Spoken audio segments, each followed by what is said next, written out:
final. Because I got to finish this before my wife gets home. She's going to kill me. I got to get 2 videos done.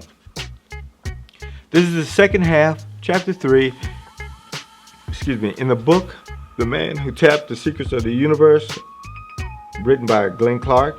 Story, a biography about Walter Russell. Incredible book. Got it. It's a must read. This is the second half of chapter 3.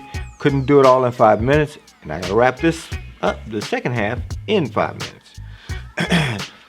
The first part of it, we were talking about the impact as pretty much as a bellboy, which was incredible. And now, as he gets older, well, actually, this is going to cover his impact in pretty much 5 fine arts fields. He kind of mastered it and made a living off of all these things.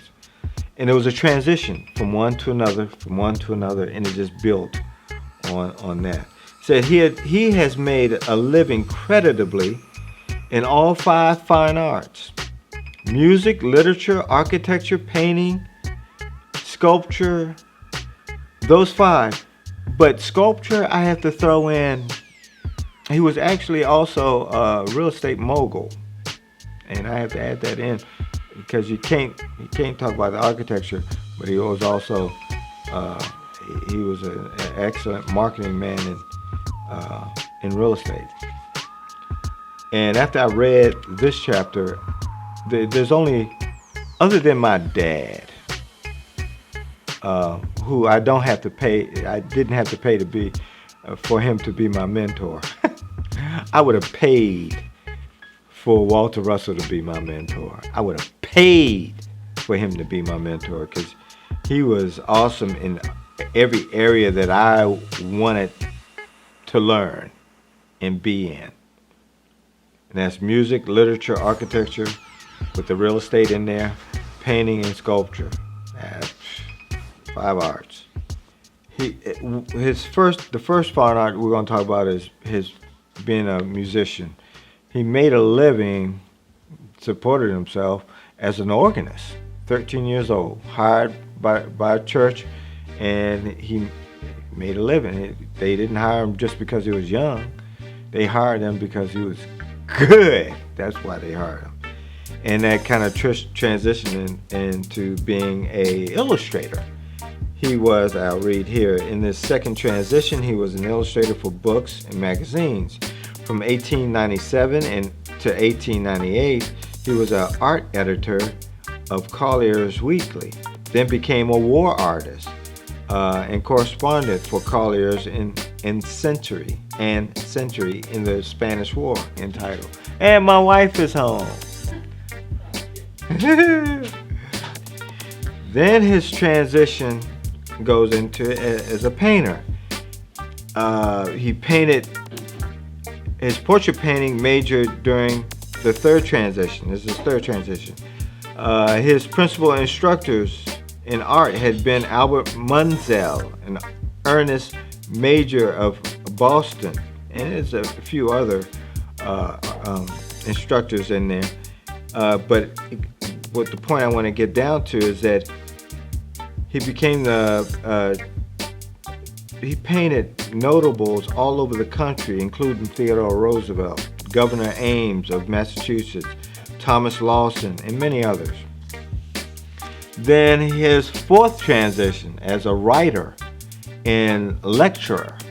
During this period, he wrote many books: Bending of the Twig, Age of Innocence, the universal one, which I just bought, the Russell General Radioactive Concept, something in science, haven't read that, Salutation of the Day, The Sea Children, and delivered hundreds of lectures.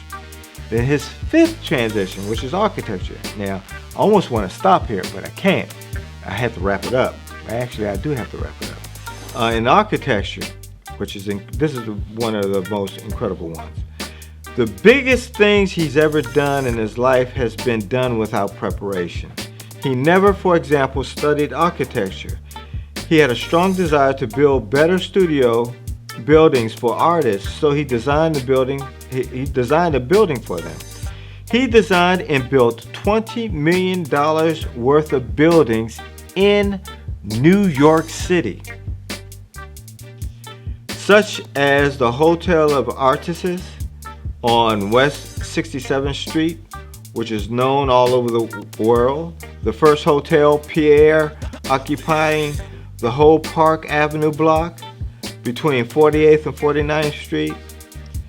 The Alwyn Court at 58th and 7th Avenue, and the beautiful Gothic studio building opposite of the Museum of the National History on 79th Street, which he built upon a quicksand which cost $300,000 to conquer.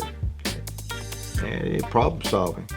He designed and brought into usage the duplex studio apartment idea, which has been widely emulated ever since. He was just a business mogul. And man, I have to add this in here.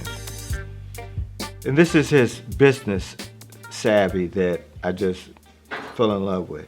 He also financed the buildings and sold all of the stock, even devised a legal possibility of making a sound economic principle out of an idea which was deemed unsound before. It was the principle of cooperative ownership, which for many succeeding years was acknowledged as a sound economic principle throughout the world. He convinced that he conceived that principle, and lawyers said it couldn't have been done, and real estate men and bankers said it was ridiculous. But he showed them the soundness of principle, even though he knew nothing of man-made law or finance. Incredible. And we're going to stop right there. Next video is going to be chapter 4.